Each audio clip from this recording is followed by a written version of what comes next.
வணக்கம், welcome to foods of India. நம்ம இன்றைக்கி வெள்ளை பூசணியை வச்சு தயிர் பச்சடி எப்படி செய்யலான்னு தான் இந்த வீடியோவில் பார்க்க போகிறோம்.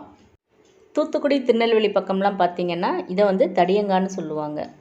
இந்த தயிர் பச்சடி செய்கிறதுக்கு இன்றைக்கி நான் 1/2 கிலோ அளவுக்கு வெள்ளை பூசணி வாங்கி வச்சுருக்கேன். இந்த வெள்ளை பூசணியோட மேல் பக்கம் பார்த்திங்கன்னா இந்த மாதிரி விதையிடக்கூடிய சதப்பகுதி இருக்கும். அதை வந்து கத்தினால் இந்த மாதிரி கட் பண்ணி தனியாக எடுத்துடணும். இதை வந்து நம்ம சமையலுக்கு யூஸ் பண்ணக்கூடாது. அதே மாதிரி அதனோட வெளிப்பக்கம் பார்த்திங்கன்னா கனமான தோல் இருக்கும். அந்த பச்சை கலரில் இருக்க அந்த தோலையும் நம்ம கட் பண்ணி தனியாக எடுத்துடணும். பாருங்கள், இந்த மாதிரி க்ளீன் பண்ணி எடுத்துக்கணும்.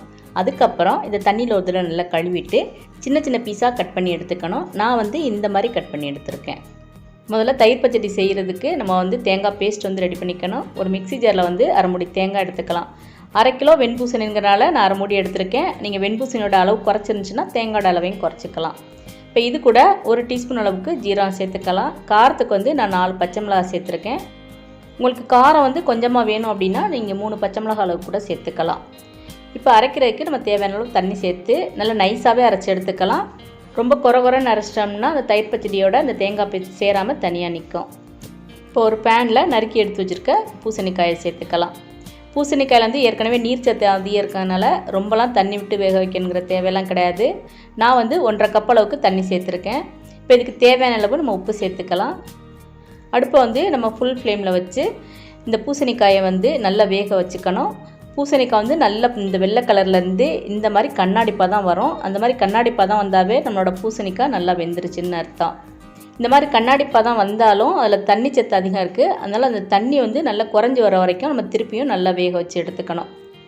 ஏன்னா இதில் நம்ம வந்து தயிர் சேர்த்தோம்னா இது இன்னும் கொஞ்சம் தண்ணி விடும். அதனால் தண்ணி நல்லா குறைஞ்சதுக்கு அப்புறம் தான் நம்ம அரைச்சி எடுத்து வச்சுருக்க அந்த தேங்காய் ஜீரகம் பேஸ்ட்டை வந்து இது கூட சேர்த்துக்கணும்.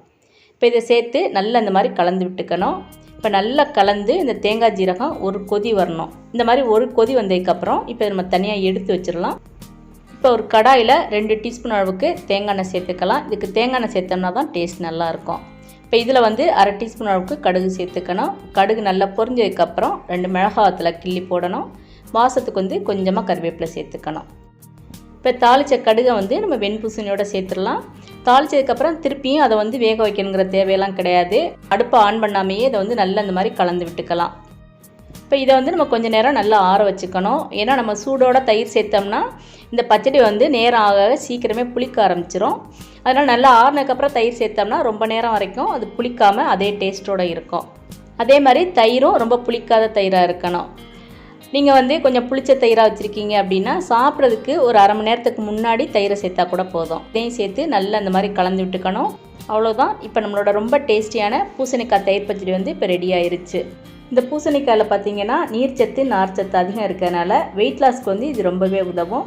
அதே மாதிரி இந்த தயிர் பச்சடியில் வந்து நம்ம வெங்காயம் பூண்டு எதுவுமே சேர்க்கிறது கிடையாது.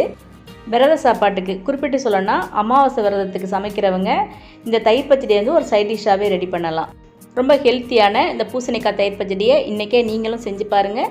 எப்படி இருந்துச்சுன்னு கமெண்ட்ஸில் சொல்லுங்கள். இந்த வீடியோ உங்களுக்கு பிடிச்சிருந்ததுன்னா லைக் பண்ணுங்கள், ஷேர் பண்ணுங்கள். மறக்காமல் ஃபுட்ஸ் ஆஃப் இந்தியா சேனலை சப்ஸ்கிரைப் பண்ணுங்கள்.